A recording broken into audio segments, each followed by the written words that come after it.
அனைவருக்கும் இனிய புத்தாண்டு நல்வாழ்த்துக்கள். இந்த நியூ இயர்க்கு வந்து ஸ்பெஷலாக வீட்டில் ஒரு சின்னதாக கேக் ரெடி பண்ணியிருந்தேன். இது ஈஸியாக குயிக்காக செஞ்சிடலாம்.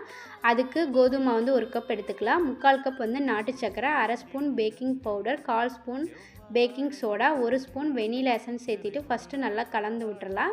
1 கப் காய்ச்சி ஆற வச்ச பால் வந்து கொஞ்சம் கொஞ்சமாக ஊற்றி நல்லா கட்டி இல்லாமல் கலந்து விட்டுறலாம். இதில் 1 ஸ்பூன் வந்து நெய் வந்து முன்னாடியே சேர்த்தணும். நான் வந்து லாஸ்ட்டாக தான் சேர்த்துருக்கேன், முன்னாடியே சேர்த்துக்கங்க. நல்லா கட்டி இல்லாமல் கலந்து விட்டுறலாம். மாவு வந்து ரொம்ப கெட்டியாகவும் இருக்கக்கூடாது, ரொம்ப தண்ணியாகவும் இருக்கக்கூடாது. பார்த்தீங்கன்னாவே தெரியும், இந்த மாதிரி இருக்கணும். இதில் உங்களுக்கு பிடிச்ச நட்ஸ் கூட குட்டி குட்டியாக கட் பண்ணி சேர்த்திக்கலாம். இப்போ இட்லி தட்டில் லைட்டாக நெய் தடவிட்டு எப்பவும் போல் இட்லி ஊற்றுற மாதிரி ஊற்றி வேக வச்சு எடுத்துக்கலாம். இது வேகிற டைம் பார்த்திங்கன்னா 15 நிமிஷம்.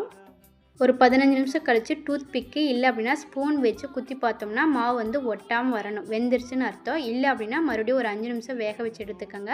ஒரு டேஸ்டியான சூப்பரான இட்லி கேக் வந்து ரெடி ஆயிரும்.